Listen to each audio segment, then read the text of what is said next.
इसमें minimum age कितनी है इस इंश्योरेंस पॉलिसी को लेने के लिए, यानी कि कम से कम कितने साल का व्यक्ति इस इंश्योरेंस पॉलिसी को ले सकता है। तो यहाँ पर मिनिमम एज दी गई है 18 साल की, यानी कि कम से कम उम्र आपकी 18 साल की होनी चाहिए अगर आप इस इंश्योरेंस प्लान को लेना चाहते हैं। 18 साल से कम के व्यक्ति इस इंश्योरेंस पॉलिसी को नहीं ले पाएंगे।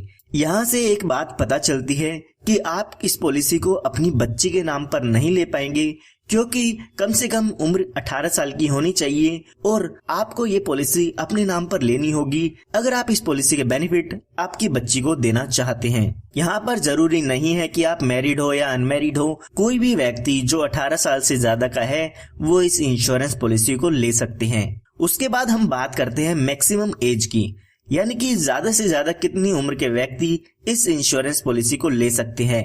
तो वो उम्र यहाँ पे दी गई है 50 साल की, यानी कि 18 साल से लेके 50 साल के व्यक्ति इस इंश्योरेंस पॉलिसी को ले सकते हैं। उसके बाद हम बात करते हैं पॉलिसी टर्म की, यानी कि इस इंश्योरेंस प्लान को अगर आप लेते हैं तो कितने साल के लिए इस पॉलिसी को ले सकते हैं। तो यहाँ पर आप 13 साल से लेके 25 साल तक इस इंश्योरेंस पॉलिसी को ले सकते हैं। कम से कम आपको ये बीमा 13 साल के लिए लेना होगा और ज्यादा से ज्यादा इसको आप 25 साल के लिए ले सकते हैं। इनके बीच में आप कोई भी टर्म चूज कर सकते हैं, जैसे कि 15 साल, 20 साल, 21 साल, 22 साल, जो भी आप इसमें लेना चाहते हैं वो टर्म आप यहाँ पे ले सकते हैं। उसके बाद हम बात करते हैं प्रीमियम पेइंग टर्म की, यानी कि आपको अपनी पॉलिसी में कितने साल तक पॉलिसी का प्रीमियम पे करना होगा।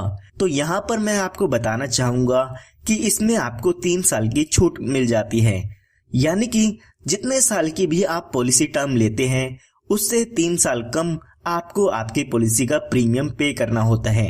मान लेते हैं आप 21 साल के लिए इस इंश्योरेंस पॉलिसी को लेते हैं, तो उससे 3 साल कम यानी कि 18 साल के लिए उसमें आपको अपनी पॉलिसी का प्रीमियम पे करना होगा। उसके बाद 3 साल आपको उस पॉलिसी की किस्त नहीं भरनी होगी। उसके बाद हम बात करते हैं मिनिमम सम एश्योर्ड की। मिनिमम सम एश्योर्ड मतलब कम से कम आप कितने रुपए का बीमा इसमें आप ले सकते हैं। 1 लाख रुपए का बीमा आप इसमें ले सकते हैं। इसका मतलब ये नहीं है कि आपको इसमें 1 लाख रुपए पे करने होंगे। इसके बेसिस पे जो भी आपका पॉलिसी का प्रीमियम है, मैच्योरिटी है, डेथ बेनिफिट है, वो सब कैलकुलेट किया जाता है।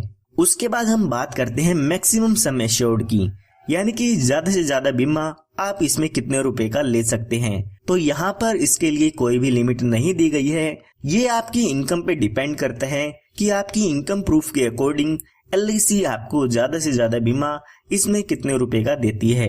तो ये हमने देख लिया है कौन कौन इस इंश्योरेंस पॉलिसी को ले सकते हैं। आइए अब एक एग्जांपल लेके इस पॉलिसी के बारे में समझते हैं।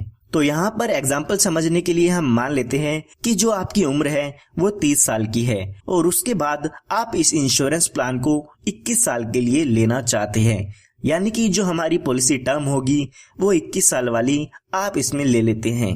उसके बाद अगर हम प्रीमियम पेइंग टर्म देखते हैं तो यहाँ पर वो हो जाएगी 18 साल की, यानी कि जो भी आप टर्म लेते हैं उससे 3 साल कम आपको प्रीमियम पे करना होगा। यहाँ पर आपको 18 साल प्रीमियम पे करना होगा अगर आप 21 साल के लिए इस पॉलिसी को लेते हैं। उसके बाद हम सम एश्योर्ड मान लेते हैं 10 लाख रुपए का, यानी कि 10 लाख रुपए का बीमा आप इसमें लेना चाहते हैं। तो अगर हम इस पॉलिसी के प्रीमियम की कैलकुलेशन देखते हैं तो यहाँ पर लगभग 53,140 रुपए के करीब आपको पहले साल में इसका प्रीमियम पे करना होगा। उसके बाद बाकी के बचे सालों में आपको 51,995 रुपए एक साल में इसका प्रीमियम पे करना होगा। अगर आप 6 महीने में, 3 महीने में या हर महीने में इस पॉलिसी की किस्त भरना चाहते हैं तो वो भी आप स्क्रीन पर देख सकते हैं। तो यहाँ पर हमने अभी जो आपकी उम्र है वो मानी थी 30 साल की, तो आने वाले 18 सालों के लिए यहाँ पे आपको प्रीमियम पे करना होगा, यानी कि जब तक आप 48 साल के होंगे तब तक आपको इस पॉलिसी में प्रीमियम की पेमेंट करनी होगी। अगर हम टोटल देखते हैं कि इन 18 सालों में आपने कितना प्रीमियम पे किया है तो आपने लगभग 9,37,054 रुपए इसमें पे किए हैं। जब आपके यहाँ पर 18 साल पूरे हो जाएगी उसके बाद 3 साल यहाँ पे आपको कोई भी प्रीमियम पे नहीं करना है और जब आपके 21 साल पूरे हो जाएंगे तो यहाँ पर आपकी पॉलिसी की मैच्योरिटी हो जाती है, यानी कि जो आपका इंश्योरेंस है वो यहाँ पर खत्म हो जाता है। जब आपकी यहाँ पर पॉलिसी की मैच्योरिटी होगी तो उस समय यहाँ पर टोटल आपको 21,29,000 रुपए के करीब अमाउंट मिल जाता है, जिसमें आपका 10 लाख रुपए का सम एश्योर्ड होता है, 10,29,000 रुपए का बोनस होता है और 1 लाख रुपए का फाइनल एडिशनल बोनस होता है। तो ये टोटल मिला के आपको लगभग 21,29,000 रुपए के करीब अमाउंट इसमें मिल जाता है मैच्योरिटी पर। हमारे एग्जाम्पल में ये हमने बात तब की है जब हमारे पॉलिसी होल्डर के साथ कोई भी दुर्घटना नहीं होती है, यानी कि उसकी डेथ पॉलिसी के दौरान नहीं होती है। आइए अब मैं आपको बताता हूँ कि इसे कन्यादान पॉलिसी भी क्यों कहते हैं। मान लेते हैं जब आपने ये पॉलिसी ली तो आपकी जो लड़की है उसकी उम्र 1 साल की है। तो अगर आप इस पॉलिसी को 21 साल के लिए लेते हैं तो लगभग जब वो 22 साल की हो जाएगी तो उस समय आपको अपनी बेटी की शादी के लिए या एजुकेशन के लिए वहां पर आपको पैसा मिल जाता है। यानी कि जब आपकी पॉलिसी खत्म होगी तो उस समय आपके पास पैसा होगा जिससे आप अपनी लड़की का कन्यादान कर सकते हैं या उसकी शादी कर सकते हैं। तो आइए अब एक एग्जांपल लेके जानते हैं कि अगर पॉलिसी के दौरान जिसने भी पॉलिसी ली थी उसकी डेथ हो जाती है तो उस केस में कन्यादान कैसे होगा। तो यहाँ पर हम मान लेते हैं कि पॉलिसी शुरू होने के 4 साल बाद पॉलिसी होल्डर की डेथ हो जाती है। डेथ कभी भी हो सकती है, पॉलिसी शुरू होने के 2 साल बाद भी हो सकती है, 1 साल बाद भी हो सकती है या पॉलिसी शुरू होते ही हो सकती है। तो हमारे केस में मान लेते हैं कि पॉलिसी होल्डर की 4 साल बाद डेथ हो जाती है। तो यहाँ पर डेथ होने के बाद यहाँ पर आपको आगे पॉलिसी का प्रीमियम पे नहीं करना होगा, आपका प्रीमियम वहीं पे खत्म हो जाता है। बाकी के बचे सालों के लिए आपकी पॉलिसी का प्रीमियम आपको नहीं भरना होगा। उसके बाद यहाँ पर पॉलिसी होल्डर की डेथ जब भी होती है उसके बाद हर साल जो भी पॉलिसी का नॉमिनी है उसको आपके सम एश्योर्ड का 10% हर साल मिलता रहेगा। यानी कि हमारे एग्जाम्पल में देखते हैं तो हमने 10 लाख रुपए का बीमा लिया था और उसका 10% देखते हैं तो 1 लाख रुपए का अमाउंट हो जाता है।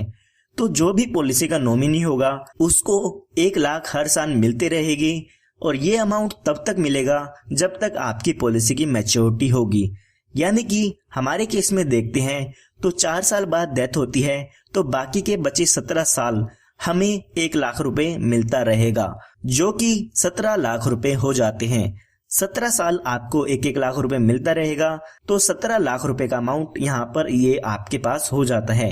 इसके साथ साथ जब भी आपकी पॉलिसी खत्म हो जाती है, यानी कि जो भी आपका पॉलिसी का टाइम पीरियड था 21 साल का वो खत्म हो जाएगा, तो उस समय इस पॉलिसी की मैच्योरिटी भी होती है। यानी कि जो भी मैच्योरिटी का अमाउंट था वो भी आपके नॉमिनी को मिलेगा।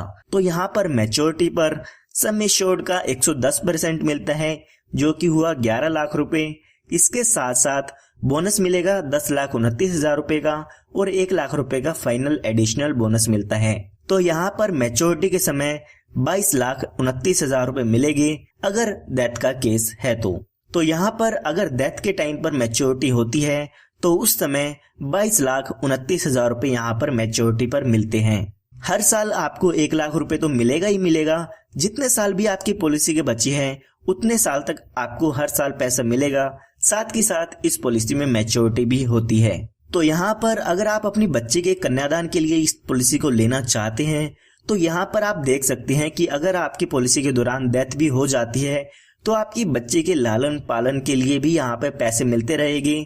साथ ही साथ जब आपकी बच्ची शादी के लायक हो जाएगी तो उस समय भी आपको यहाँ पे पैसे मिल जाते हैं ताकि बच्चे की शादी हो सके। तो यहाँ पर मैं आपको फिर से बताना चाहूंगा कि इस पॉलिसी को कोई भी ले सकते हैं, जरूरी नहीं है कि आप अपनी बच्ची के लिए इस इंश्योरेंस पॉलिसी को लें। जो भी 18 साल से ज्यादा के व्यक्ति है वो इस इंश्योरेंस पॉलिसी को ले सकते हैं। सबके लिए इस पॉलिसी को लेने का अलग अलग पर्पस हो सकता है।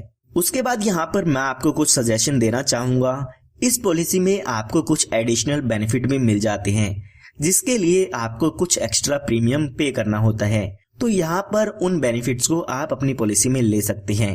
सबसे पहला बेनिफिट है टर्म राइडर का। अगर आप अपनी पॉलिसी में टर्म राइडर ऐड करा लेते हैं तो जब भी आपकी डेथ होगी यानी कि नॉर्मल डेथ होगी तो उस केस में 10 लाख रुपए का सम एश्योर्ड मिल जाता है।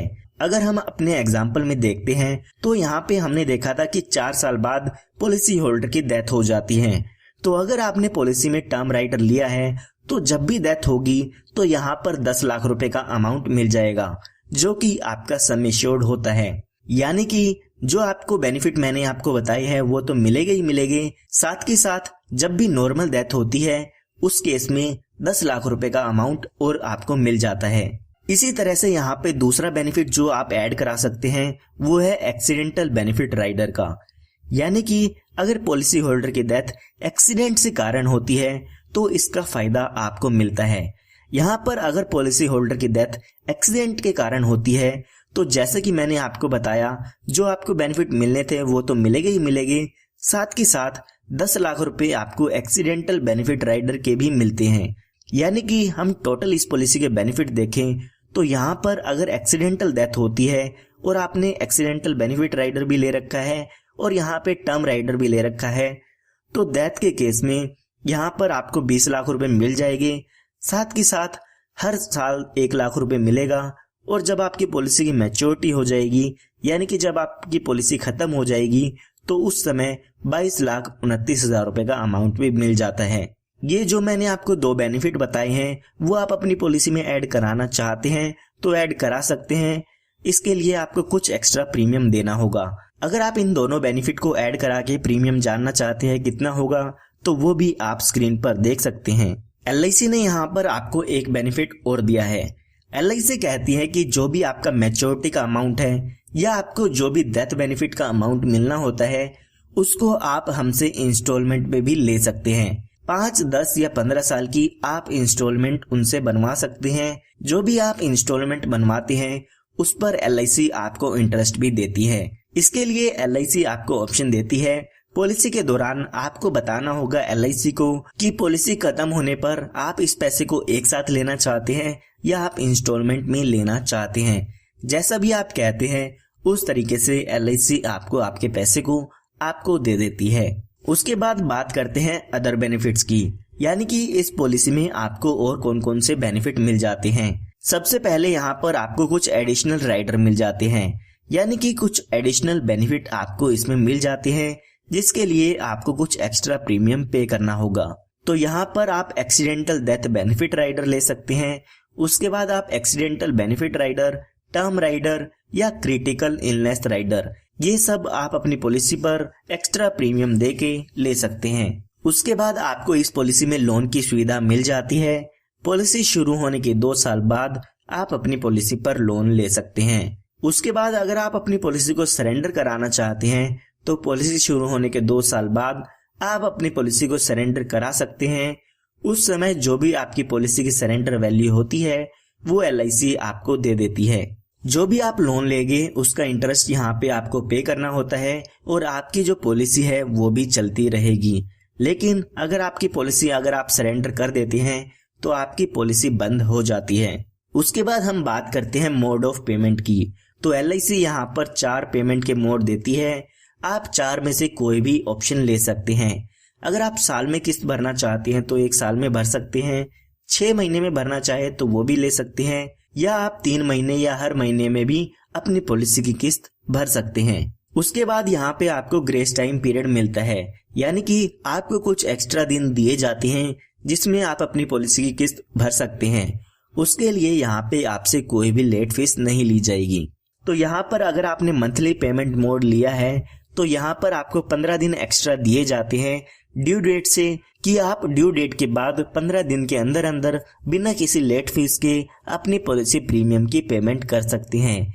इसी के साथ साथ अगर आपने ईयरली 6 मंथ में या 3 मंथ्स में अपनी पॉलिसी की किस्त भरनी है तो आपको यहाँ पे 30 दिन दिए जाते हैं। पॉलिसी की ड्यू डेट से 30 दिन के अंदर अंदर आप अपनी पॉलिसी की किस्त भर सकते हैं। उसके बाद यहाँ पे आपको टैक्स बेनिफिट भी मिल जाते हैं। जब भी आपकी पॉलिसी की मैच्योरिटी होती है तो उस समय जो भी आपको अमाउंट मिलेगा वो टैक्स फ्री होता है, उस पर आपको कोई भी टैक्स नहीं पे करना होगा। इसके साथ साथ जो भी आप प्रीमियम पे करते हैं उसकी डिडक्शन आप इनकम टैक्स में ले सकते हैं। जो भी इनकम टैक्स रूल्स हैं उसके हिसाब से आप यहाँ पे इसकी डिडक्शन ले पाएंगे। उसके बाद हम बात करते हैं रिबेट की, यानी कि अगर आप यहाँ पे ईयरली मोड चूज करते हैं तो आपकी प्रीमियम का यहाँ पर 2% आपको डिस्काउंट मिल जाता है। इसी तरह से अगर आप यहाँ पे 6 महीने वाली किस्त का ऑप्शन चूज करते हैं तो आपके प्रीमियम पर यहाँ पे 1% का डिस्काउंट आपको इसमें मिल जाता है। तो उसके बाद बात आती है रिवाइवल की। कई बार ऐसा होता है कि जो आपकी पॉलिसी है वो टाइम पर प्रीमियम ना पे करने से आपकी पॉलिसी बंद हो जाती है और उसको आप बाद में फिर से शुरू कराना चाहते हैं। तो LIC यहाँ पे आपको 5 साल का टाइम पीरियड देती है। 5 साल के अंदर अंदर आप अपनी पॉलिसी को फिर से शुरू करा सकते हैं।